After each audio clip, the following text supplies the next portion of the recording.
Life has a way of presenting unforeseen challenges that can catch you off guard.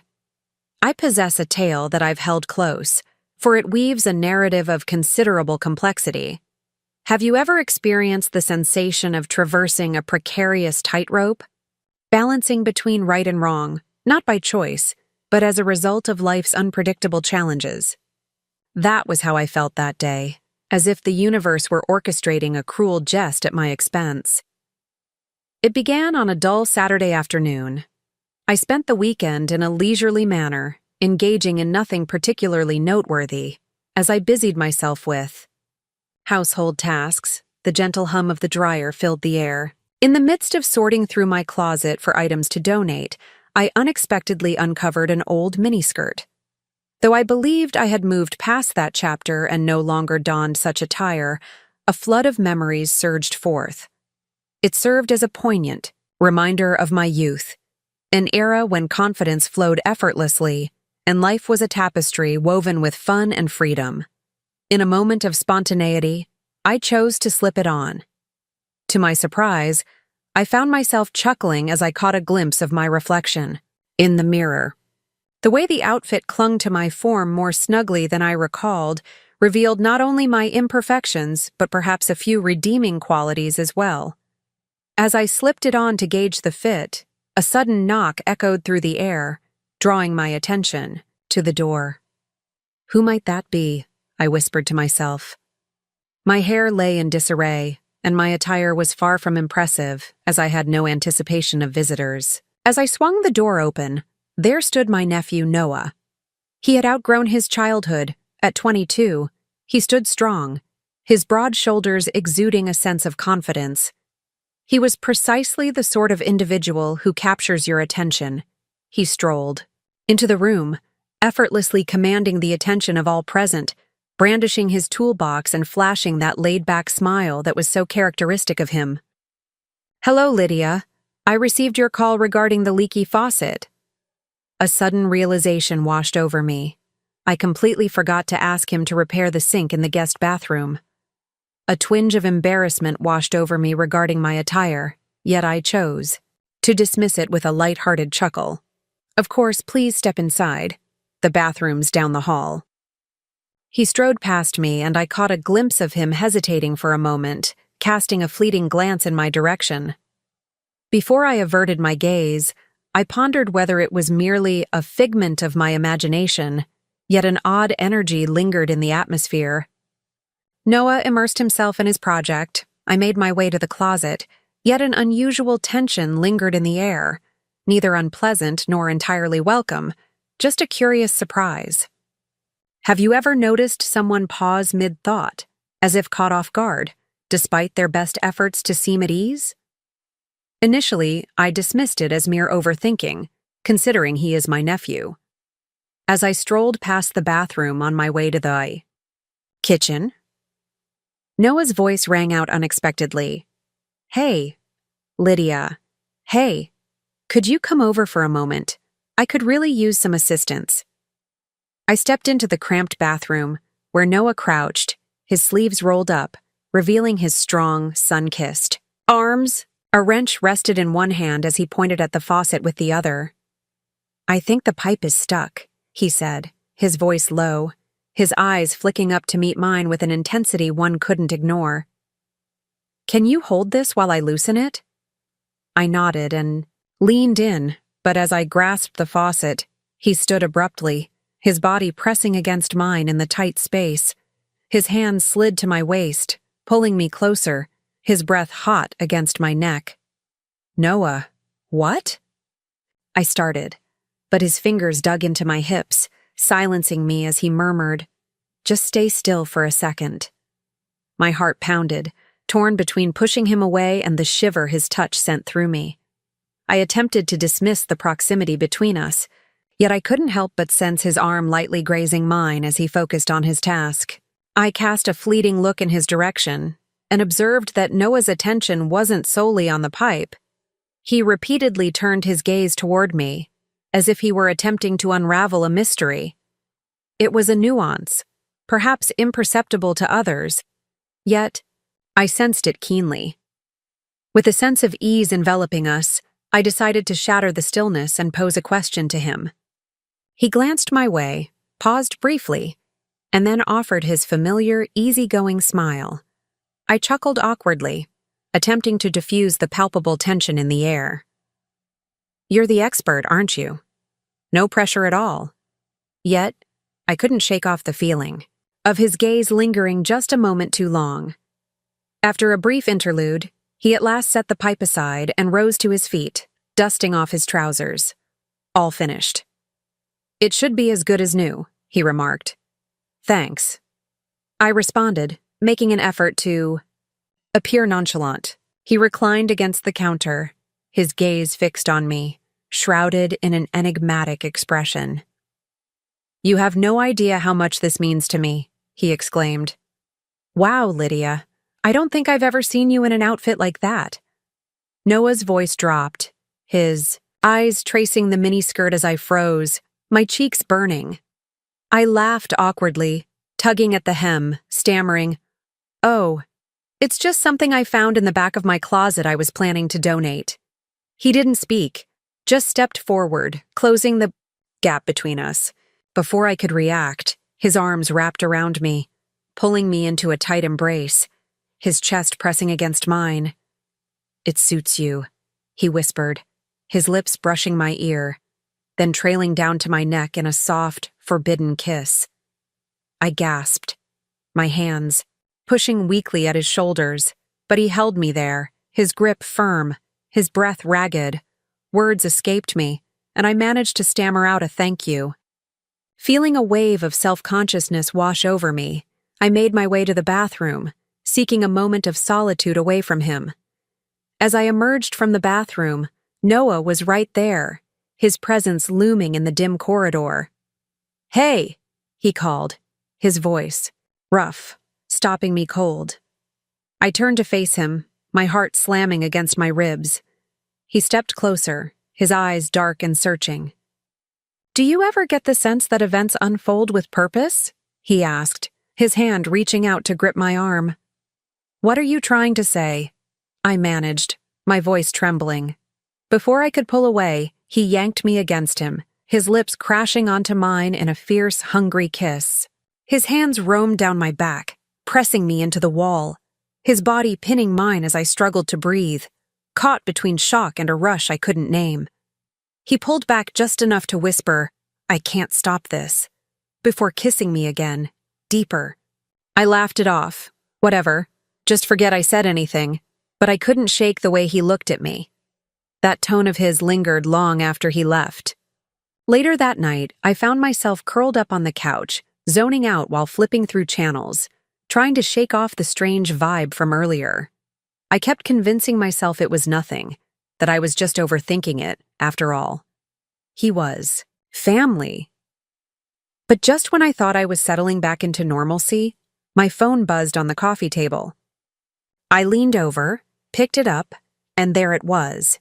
The message, "Dear Lydia, may I pose a question to you?" I found myself gazing at the screen, contemplating the peculiar timing of his message. Why, after all this time, was he reaching out now? Eventually, I replied, "Of course, what's up?" His response arrived almost instantaneously.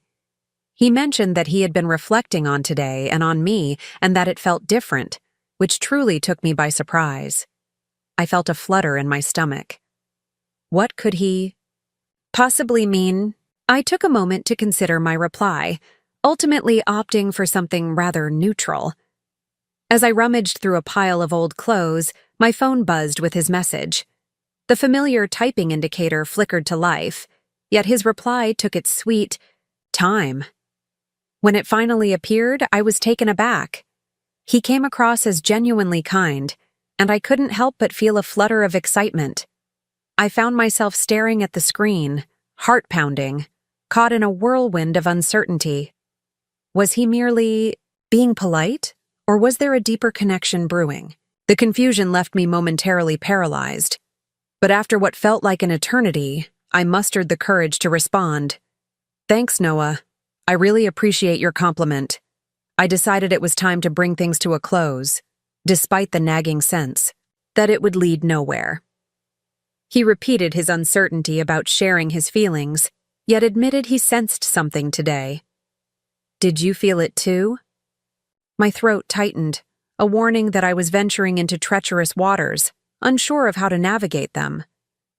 Noah was not merely an acquaintance, he was my nephew. Any emotions he believed he was experiencing seemed misguided. Yet, rather than dismissing him outright, I found myself pausing. Perhaps it was curiosity that held me back, or a desire to avoid complicating matters further. Feeling overwhelmed, I delayed my response. The typing bubble reappeared, prompting me to reconsider my words in an effort to sidestep any awkwardness. Inhaled unsteadily, a mix of relief and discomfort washing over me, reassuring myself that it was merely a misunderstanding. I believed he would move past it and that life would return to its usual rhythm. Yet, as I placed my phone aside, an inkling stirred within me that this was merely the dawn of something greater. The following morning, as I began my day with a steaming cup of coffee, still disheveled from sleep, a knock echoed at the door. The door sent a thrill through my heart. Surprise was etched on my face. I hadn't anticipated the arrival of anyone. As I opened the door, there stood Noah, hands tucked casually in his pockets, exuding his usual laid-back vibe. Yet, there was an unsettling shift.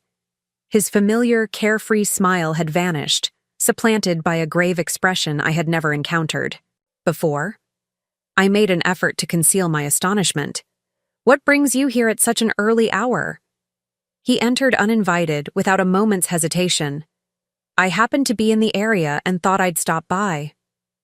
The moment felt somewhat uncomfortable, the reason Noah resided far from my vicinity. Yet rather than addressing the matter directly, I merely closed the door and trailed him into the living room. He perched on the couch, his elbows resting on his knees, the atmosphere thick with unvoiced tension. "Is everything all right?" I inquired as I took my seat. He lifted his gaze to meet mine, his eyes probing for something deeper. "Regarding last night? I truly didn't intend to make you feel uneasy." I exhaled softly, feeling a wave of relief wash over me, grateful that he was addressing it. "All right, Noah. Let's put this behind us." Yet, he shook his head, adamant that he couldn't simply let it go. I meant every word, and I found myself at a loss for how to reply. This isn't the way families should communicate. Noah and I treaded lightly. "As I said, I believe you're misunderstanding. Your feelings aren't genuine. It's merely the way things are," he interjected, his tone resolute yet not hostile. "I understand it's wrong, and I've been battling against it." I attempted to dismiss it, but my thoughts were a whirlwind, tangled in a web of surprise, confusion, and a hint of shame. "How did we arrive at this moment, Noah?" I asked, my voice trembling. "You must cease this behavior. You are my nephew, and this is not appropriate." He nodded slowly, his gaze lowered. I understand it's not right, but I simply had to express my emotions. Suppressing them was making me lose my mind." The atmosphere grew still, save for the soft ticking of the clock. Words eluded me. Uncertain about the possibility of repair, or whether it's even worth the effort, I came to the realization that I required some distance from Noah. I said, "I think you should go. We both need time to think." He looked at me, his expression a blend of regret and longing, and then softly replied, "All right, but this isn't the last time we'll talk about it." He departed without another word, and as the door clicked shut behind him, a wave of relief washed over me, intertwined with a persistent anxiety as the evening sun dipped below the horizon. Shadows elongated in the living room, and my gaze caught the edge of an envelope peeking out from beneath the front door. As I approached, a familiar tension gripped my heart, the truth looming ahead like an inevitable shadow. As I finally grasped it, I unfolded the letter with trembling fingers, my heart racing in my ears. The handwriting unmistakably belonged to Noah, meticulous and exact, as if he had deliberately selected each word with care. The message conveyed, "Lydia, I understand your desire for me to go, and I truly do. But I cannot ignore the reality of these feelings.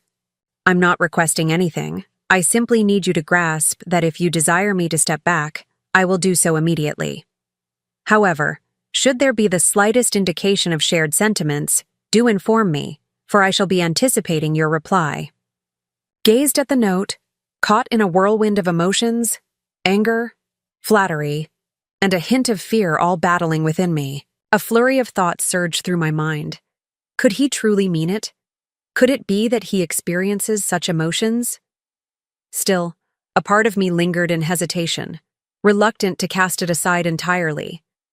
The paper was carefully folded. I tucked it away, in a drawer, out of sight, yet it lingered in my thoughts, refusing to be forgotten. I repeatedly convinced myself that the wisest course was to disregard him, yet beneath the surface I understood that it was far from finished. As the night deepened and sleep eluded me, my phone vibrated once more. It was indeed Noah. I realize I mentioned I wouldn't disturb you, but I felt compelled to check if my message reached you. I glanced at the message, contemplating my response, and ultimately typed back, "Yeah, I got it. But Noah, this must come to an end." He responded without hesitation, "This isn't good for either of us. I'll back off if that's what you really want. Just be honest with me." I found myself poised above the keyboard, knowing that confessing anything would only complicate matters further, yet to deny it felt insincere. I replied, "You're my nephew, and that's all I can say." It wasn't the response he was hoping for, but it was the only truth I could offer. The following morning, I arrived at work determined to shift my attention elsewhere and leave behind the events of the previous day. My job served as my sanctuary, a realm where I could immerse myself in tasks and momentarily set aside my personal matters. As I sat at my desk, sifting through a sea of emails, an unsettling sensation washed over me, an inexplicable feeling that I was being observed. I glanced upward and halted. There stood Noah just beyond the office window, hands buried deep in his pockets, an expression that was both conflicted and resolute etched on his face. What was he up to? I murmured softly, a sense of constriction enveloping my chest. I swiftly concocted an excuse and slipped outside, evading his entrance that might have escalated the situation further. "Noah, what brings you here?" I inquired, striving to maintain my composure. "I had to see you," he said, his voice low yet earnest. "You failed to respond to my inquiry last night. I've made it clear that this situation is unhealthy. We cannot continue down this path, and your silence suggests you agree." He moved in closer. "You didn't share anything about yourself." A void settled within me as I stepped back, clutching the strap of my bag tightly. "This is not a matter of emotions, Noah. It concerns what is just, regardless of your perspective. This doesn't feel right." He passed away while running his fingers through his hair. "I understand it's wrong. I've repeated that to myself countless times, yet my emotions remain unmanageable." His words lingered, heavy and disquieting. Unsure of how to react, I began to turn away. "Lydia, wait," he called after me. He grasped my arm with a gentle yet firm hold, compelling me to halt. I glanced at his hand, then into his eyes. There was a raw vulnerability etched on his face that made it difficult to simply walk away. "I'm not trying to ruin your life. You're overcomplicating matters," he remarked. "I must understand if there remains a glimmer of hope. Should there be none, I shall retract my previous statements, and you will no longer have to contend with my presence." His words struck me with the force of a blow. The mere idea of him severing all connections sent my heart into a frenzy. Yet I came to understand that prolonging this would only inflict greater pain on both Noah and myself. "This is all your family can ever be," he concurred, a nod of understanding accompanying his words. Gradually, his shoulders drooped as he retreated a step. Understood. I'll keep my distance for the time being. As I observed him retreating, a mix of relief and sorrow washed over me, contemplating that this might be the conclusion we needed to move forward. Yet, later that evening, a phone call shattered that notion. Noah had been involved in an accident. Arriving at the hospital, his words transformed everything. The call interrupted my preparations for sleep, my phone vibrating incessantly on the coffee table. As I sat at the table, Noah's name appeared on the screen, and a wave of unease washed over me. Yet, it was not his voice that echoed through the receiver. Instead, it was a woman from Mercy General, delivering the harrowing news that my nephew had been in an accident and that my presence was urgently required. In a whirlwind of panic, I snatched my keys and bolted out the door, leaving no room for questions. Upon my arrival at the hospital, my heart raced with intensity. I stepped into the bustling ER, scanning the room until my gaze finally landed on him. Noah reclined on the bed, a small cut marring his forehead, his arms secured in a sling. As I approached him, I raised my gaze. His visage was ashen, yet his gaze retained that unmistakable fervor. What transpired? I inquired, my tone laced with worry. He offered a faint smile. It's merely a minor collision, he remarked. I furrowed my brow. You truly had me concerned. He let out a soft chuckle, but then grimaced, clutching his side. I apologize. I wasn't certain whom else to reach out to. I exhaled shakily and pulled the chair to his bedside, my hands trembling. I'm here now. Are you okay? He nodded, but his eyes burned with something fierce, not just warmth. Indeed, there's something I must share with you, he said, reaching out to grab my wrist, pulling me closer until I half fell onto the edge of the bed. His good hand slid up my arm, then to my face, cupping it as he leaned in, kissing me hard despite the sling on his other arm. Noah, stop. This isn't the moment, I gasped against his lips. But he ignored me, his fingers tangling in my hair, his voice a rough whisper. I don't care anymore. The hospital sheet slipped as he pulled me tighter, his touch reckless and unyielding. I didn't reach out solely due to the accident. I had an epiphany. I found myself lost and uncertain about the direction of it all. What are you? As he spoke, his gaze fell to his hands, anxiously toying with the edge of the hospital blanket. In moments of contemplation about the possibility of failure, my thoughts became a tapestry woven with profound emotions and the weight of my past missteps. In my yearning to maintain your presence in my life, Noah, I began to speak, yet he raised his hand to silence me. Allow me to express this, he urged. I understand that I've overstepped certain boundaries, and I loathe myself for it. Yet this sentiment runs deeper than a mere fleeting emotion. My feelings for you surpass those I hold for anyone else, and though I recognize the complexity of this, I find myself unable to resist. His words lingered in the atmosphere, dense and unrefined, leaving me at a loss for words, a fragment of my being. I yearned to offer him solace, to assure him that all would be well. Yet I understood that mere words of kindness could not mend the situation. Just as I was about to collect my scattered thoughts, a nurse entered, shattering the silence that hung in the air. Visiting hours have concluded, she stated, her smile a blend of courtesy and resolve. I rose from my slumber, a mix of relief and overwhelm washing over me. Get some rest, Noah. We'll talk later. He nodded, maintaining eye contact as I turned to leave and made my way home. I found myself endlessly revisiting his words, convinced that leaving was a decision I felt confident about. Yet upon my return, an unsettling atmosphere enveloped the house, prompting me to reconsider everything.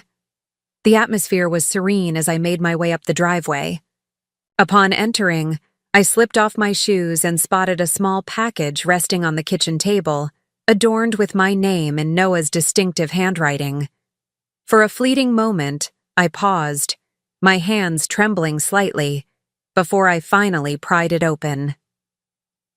Within the confines of the room, I stumbled upon a letter accompanied by a modest photo album. The correspondence commenced with the words, "Dear Lydia, I am aware you requested that I cease my attempts to connect, yet I find myself compelled to share my thoughts, even if this marks our final conversation. Kindly take a moment to read this, and afterwards, peruse the album. If you truly wish for me to exit your life, I will honor that decision."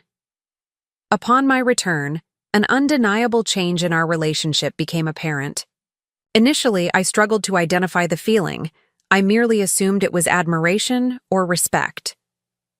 Yet, as time unfolded, it revealed that there was a profound depth to it. I perceive the way. I understand that perspectives may vary, and I've wrestled with this sentiment, yet I find it impossible to alter my emotions. You have consistently supported me more than anyone else, witnessing my lowest moments while still showing care, which holds immense significance for me. For a brief moment, I paused, my heart pounding as his words weighed heavily upon me. But I continued to read. I compiled this album as a means to reflect on all the things I cherish about you, not in a manner that oversteps boundaries, but simply to navigate my feelings. Within it, you'll discover photographs of us, gatherings with family, where laughter flows freely and authenticity reigns. I'm expressing this because I refuse to conceal anything any longer. I will honor your decision, yet I found it impossible to remain silent about this. I set the letter aside and flipped open the album. The photographs evoked a sense of nostalgia. Family barbecues, festive holiday gatherings, and candid moments I had long forgotten were captured. Each note bore Noah's handwriting, drawing attention to the details he observed, such as the joy that radiated from me and other similar sentiments. It stirred something deep within me, a blend of warmth and unease, as I recognized the kindness I extended to others and the admiration he held for my resilience. Tears began to gather in my eyes, a testament to the emotions stirring within me. I shut the album and lingered in silence, allowing the weight of it all to settle within me. Noah wasn't merely harboring a crush on me, he was genuinely revealing his feelings in a manner that I couldn't easily dismiss. What options were available to me? I hesitated to dismiss him, not merely because it felt unjust, but also due to the potential complications it might bring to our family. Simultaneously, to completely disregard him seemed far too severe. As I observed the depth of his distress, I found myself pondering my next move when my phone buzzed once more.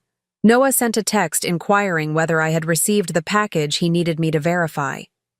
He mentioned that if I wished for him to depart, I merely had to utter the word, and he would be gone by the next day. I pondered Noah's message for what seemed like an eternity, my emotions clashing with my reason in a chaotic struggle. The decision lay squarely before me, a choice that held the weight of consequence. This will transform our lives and our family's future eternally. I invited Noah to come by the following day for a discussion. He arrived precisely on schedule, a blend of anxiety and hope etched across his face. I welcomed him inside, and we settled into our seats, facing one another in the cozy living room. The atmosphere was charged, thick with unvoiced emotions swirling around them. I began with a balance of strength and tenderness. I have perused the letter and examined the album. Your dedication and the depth of your consideration are unmistakable, and I cannot dispute that fact. This situation has deeply impacted me on an emotional level, yet it's essential that we establish some boundaries for the well-being of both of us. He acknowledged my words with a nod, though there was a lingering sense of caution in his demeanor. I understand that. My intention is simply to convey my perspective. I recognize that my feelings are confined to viewing you as family, and that's where it ends for me. What started as gratitude turned into something we couldn't control. Those kisses. Those touches, they happened, Noah, and we can't pretend they didn't. We've crossed a line that's tearing us apart. It's already causing pain for us both, I said, my voice breaking. He stared at his hands, the memory of them on me etched in his clenched fists, his face a storm of guilt and longing. I understand, he rasped, his voice thick with regret. But I don't know how to undo it. I squeezed his hand, the weight of our actions heavy between us. I can't bear the thought of losing you, Lydia. I'm determined to let this go. I extended my hand and grasped his, offering a gentle squeeze. You won't lose me, Noah, but it's essential for you to take some time to unravel what's truly happening in your heart. Perhaps consider speaking with someone who can assist you in navigating these emotions. He nodded once more, and for the first time in days, I glimpsed a flicker of hope. We lingered for a while, engaging in light conversation, discussing his aspirations and the ways he hoped to dedicate himself to his career and passions. As he departed, I sensed a burden had been released. While the world around him remained in disarray, Noah dedicated himself to introspection, carving out moments of solitude to navigate the complexities of his emotions. In time, our relationship evolved back into a form reminiscent of its former self, nurturing, familial, and devoid of any ambiguity. Though the journey was fraught with challenges, we ultimately arrived at our destination together. I came to understand the significance of establishing boundaries and confronting challenges head-on. Noah discovered his own clarity and confidence, relying solely on himself. Reflecting on the past, I feel a deep sense of gratitude for our ability to navigate through such challenging times while preserving the familial connection that truly counts.